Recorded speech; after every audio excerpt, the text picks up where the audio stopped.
মহিলারা কি মসজিদে গিয়ে বিশেষ করে জুমার সালাত আদায় করতে পারবে?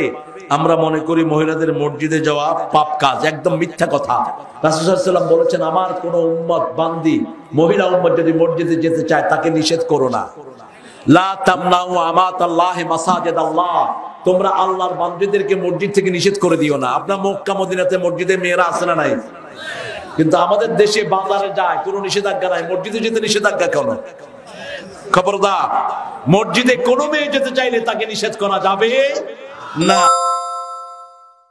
প্রসাব করার পর হাঁটাহাঁটি করা কি জায়েজ? দড়ি এমনি করে মারবে, এমনি করে মারবে, কি কি সমস্যা হয় এটা নিয়ে? সব ইমামরা বলেছে এটা গোপনে সারার জন্য। আর আমাদের এটা ধরে ধরে হাঁটতে থাকে, বাচ্চারা স্কুলে যায়, বাচ্চাদের শরম লাগে, ও শরম লাগে না, ও দড়ি হাঁটে দেয়। কি আজীব মানুষ। আর শয়তান ইয়াইদুকুমুল ফাকর ওয়া ইয়া'মুরুকুম বিল ফাহশা, এগুলো ফাহশা কাজ, আপনি এটা গোপনে সারবেন। এমনকি মুহাদ্দিসিনে কেরাম বলেছেন বাথরুমে ঢুকে বারবার কাশাকাশি করা এটা আদবের খেলা, জানান দিবেন না। রাসূল সাল্লাল্লাহু আলাইহি ওয়াসাল্লাম এত দূরে যেতেন, লোক চক্ষুর আড়ালে চলে যেতেন, ঠিক না বেঠি?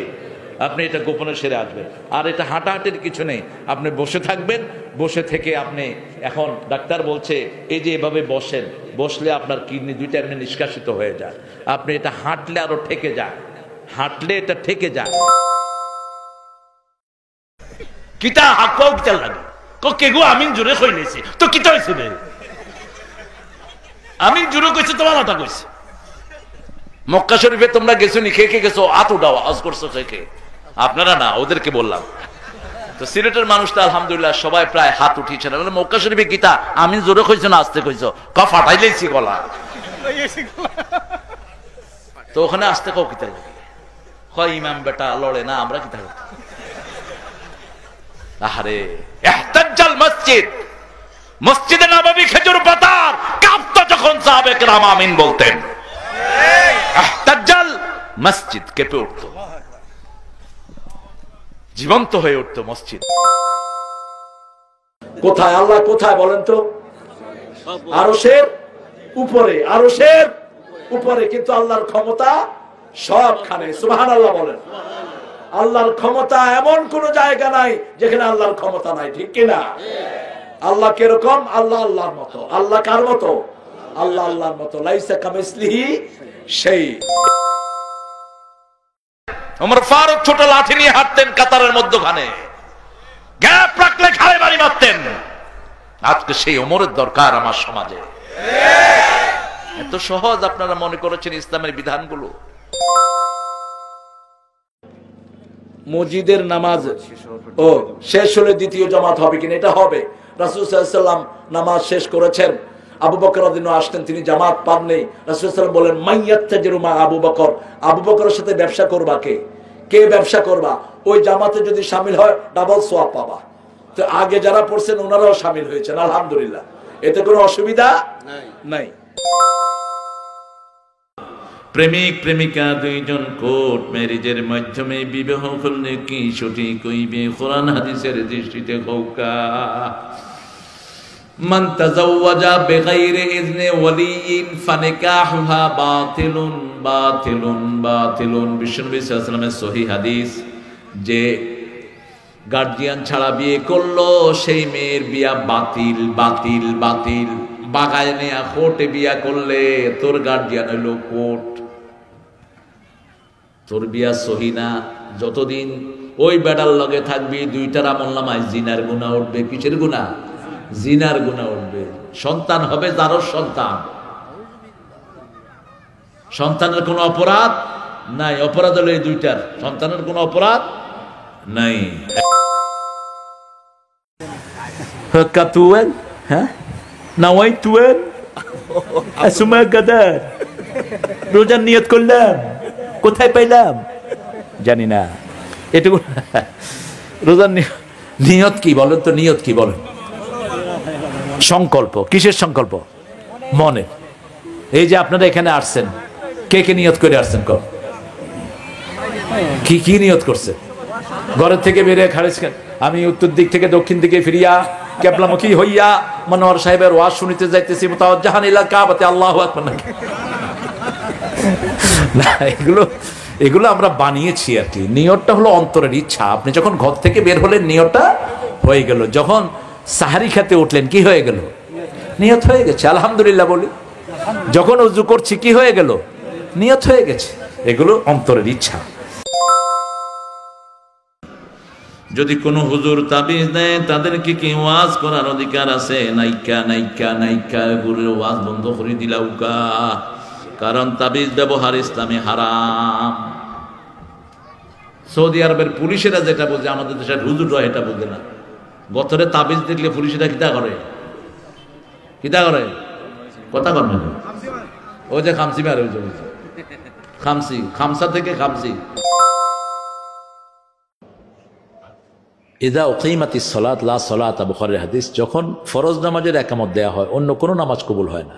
অন্য কোনো নামাজের নিয়ত করতে পারবেন না আপনি। না, আমাদের দেশে ফজরের সময় এই কাজটা করে।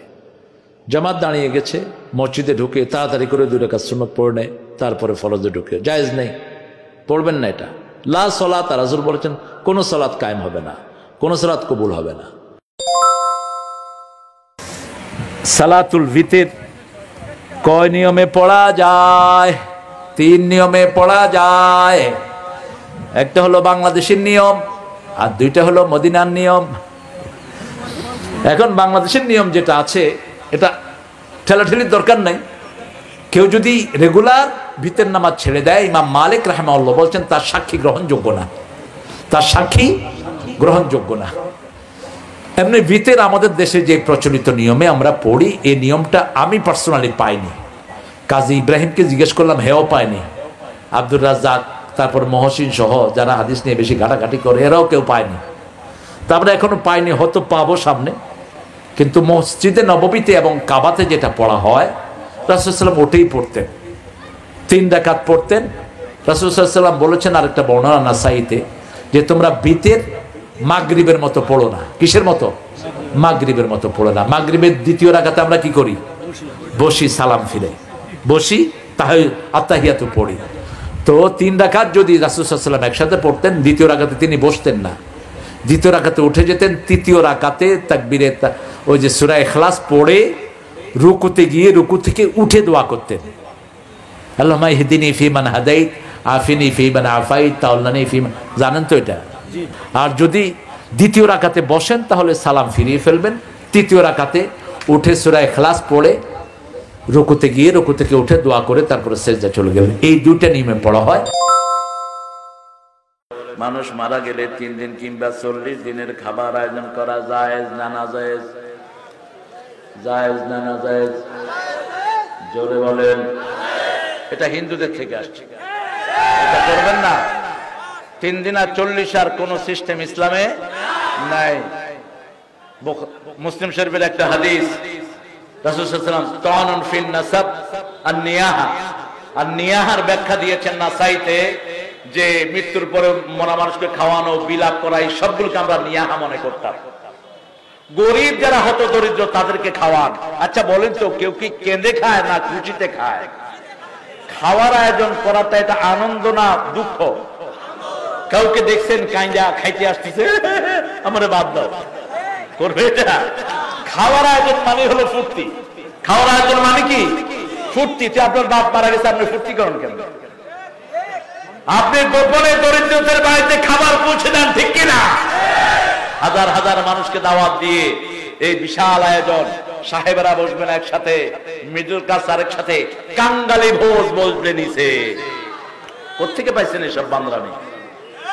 খবরদার এগুলো যেন না হয়। এটা মুর্দার কবরে আযাব শুরু হয় যখনই কেউ খাওয়ার আয়োজন করে। আমরা এটা করবো না, আল্লাহ আমাদেরকে হেফাজত করেন। ইমামের পিছনে মুক্তাদির সূরা ফাতিহা, বেশ কিছু এটা খুব কমন প্রশ্ন হয়ে দাঁড়িয়েছে। যে কোনো মাহফিলে যায় এই প্রশ্নটা আসে।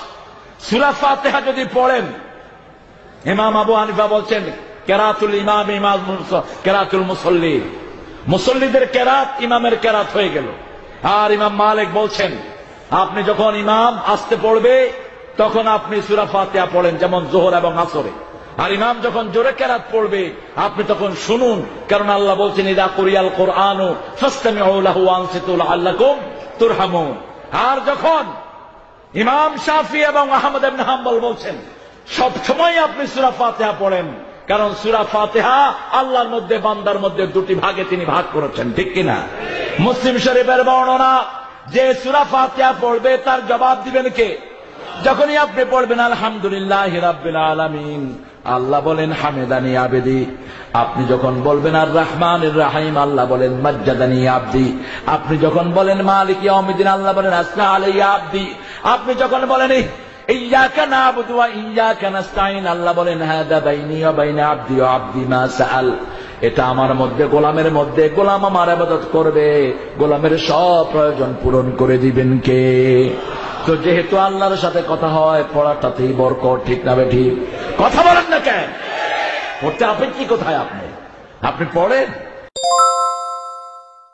জুমার সালাতের পরে হাত তুলে দোয়া করা এবং 5 ওয়াক্ত সালাতের পরে হাত তুলে দোয়া করার একটা জয়ী বর্ণনাও নাই, এগুলো মানুষ বানিয়ে নিয়েছে, মন গড়া।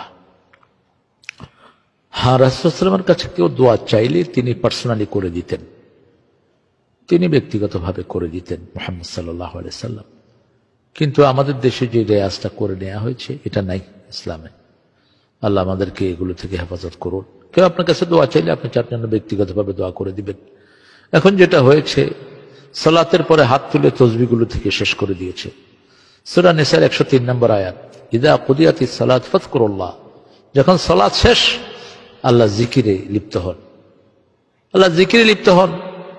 সুবহানাল্লাহ, আলহামদুলিল্লাহ, আল্লাহু আকবার, লা ইলাহা ইল্লাল্লাহ, আল্লাহুম্মা আনতাস সালাম ওয়া মিনকাস সালাম, লা ইলাহা ইল্লাল্লাহু ওয়াহদাহু লা শারীকা লাহ। এই জিকিরগুলো নাই। আমি গত পরশুদিন এক মসজিদে মাগরিবের সালাত আদায় করেছি। ইমাম সাহেব হুজুর মাশাআল্লাহ সালাম ফিরিয়ে আল্লাহুম্মা আমিন, বাস তাসবিহ শেষ। তারপরে কিছু ভাই আছেন আলহামদুলিল্লাহ, তাসবিহগুলো সুন্নাহ, এই হাত তোলা সুন্নাহ না, সুন্নাহর বাহিরে, একদম কোন দঈফ হাদিস দিয়ে সাবিত নাই এটা। রাসূলুল্লাহ সাল্লাল্লাহু আলাইহি ওয়াসাল্লাম বলেছেন প্রত্যেক ফরজ নামাজের সালাতের পরে দোয়া কবুল হয়, কিন্তু ইস্তেমাই ভাবে আপনি হাত তুলে দোয়া করবেন, কোথায় পেয়েছেন রেফারেন্স? আপনাকে তো রাসূলুল্লাহ সাল্লাল্লাহু আলাইহি ওয়াসাল্লাম এটা করেন, পার্সোনালি করেন, পার্সোনালি দোয়া করেন। আল্লাহ আমাদেরকে বুঝার তৌফিক দান করেন। নামাজে রফুল ইয়াদাইন করা যাবে কি না? হ্যাঁ যাবে, অনেক সাহাবী থেকে বর্ণিত যাবে। এই প্রশ্নের উত্তর কোরআন ও হাদিসের অনুযায়ী দিবেন। ইয়াদাইন করার কারণে আমাদের মসজিদে জামাতের সাথে ঢুকতে দেওয়া হয় না। এখন মসজিদে ঢুকতে দেওয়া হয় না, রফুল ইয়াদাইন করার কারণে মসজিদে ঢুকতে দেওয়া হয় না। যিনি ঢুকতে দেওয়া হয় না তিনি একটা মূর্খ, তাকে মসজিদ থেকে বের করে দাও। মূর্খদের মসজিদে জায়গা নেই। মূর্খরা মসজিদে যত ভেজাল করে, মূর্খ, কিচ্ছু জানে না, কিচ্ছু জানে না। আমার মসজিদে এসে এক ছেলে জোরে আমিন বলছে, সালাম ফিরানোর পরে মুসল্লিরা কয় বাইর করো এটারে। না, আস্তে, বাইর তো আমি করবো, তুমি কে? মসজিদে ইমামের উপরে যে কথা বলবো ও বেয়াদব, চুপ করে বসে থাক, সমস্যা কি? কয় হুজুর জোরে আমিন বলছে। জোরে আমিন তো হাদিসে আছে, তুমি আস্তে কইলা কেন? সানা ছাড়া জানাজার নামাজ পড়বো কিনা? ইবনে আব্বাস রাদিয়াল্লাহু আনহু থেকে বুখারীতে একটা হাদিস এসেছে, তিনি সানা পড়লেন, সূরা ফাতিহাও পড়লেন। সাহাবায়ে কেরাম বললেন, ইয়া ইবনে আব্বাস, আপনি এভাবে পড়েছেন? বলছে তিলকা সুন্নাহ, এটাই সুন্নাহ। সূরা ফাতিহার চেয়ে বড় দোয়া আর নাই। আলহামদুলিল্লাহ বলেন। নামাজেও মহিলারা আসবে, ঈদের নামাজে মহিলাদেরকে নিয়ে আসবেন, অসুস্থ মহিলাকেও নিয়ে আসবেন। বুখারীর হাদিস, রাসূল সাল্লাল্লাহু আলাইহি ওয়াসাল্লাম বললেন ঈদের আনন্দে তারা শামিল হবে, দোয়া এবং আনন্দে তারা শামিল হবে, খুতবা শুনবে। ঈদের জামাতেও মহিলাদেরকে নিয়ে আসার নির্দেশ দিয়েছেন রাসূল সাল্লাল্লাহু আলাইহি ওয়াসাল্লাম। নামাজের মধ্যে পায়ে পা মিলাবেন, জান্নাতে প্রাসাদ তৈরি হবে। এখন পা মিলালে কয়টা আহলে হাদিস? আরে ভাই, 4 ইমামে আহলে হাদিস, তুমি আমার আলাদা হও কেন? সব ইমাম আহলে হাদিস। পা লাগান, পা লাগাই না, এরকম করে মনে হয় ঘুরিয়ে দাঁড়াইছে। আমি আসরের সময় বললাম ভাই লাগান, জোহরের সময় লাগান। রাসূল সাল্লাল্লাহু আলাইহি ওয়াসাল্লাম পা না লাগানোর আগ পর্যন্ত তিনি তাকবীরে তাহরিমা বাঁধতেন না, দাঁড়িয়ে থাকতেন মুসল্লিদের দিকে। ওমর ফারুক লাঠি নিয়ে হাঁটতেন, ঘাড়ে বাড়ি মারতেন। কোন মাযহাবে ছিলেন ওমর ফারুক? রাদিয়াল্লাহু আনহু কোন মাযহাব? লা মাযহাবি নাকি? হ্যাঁ, কোন মাযহাব? মাযহাবে মুহাম্মদ সাল্লাল্লাহু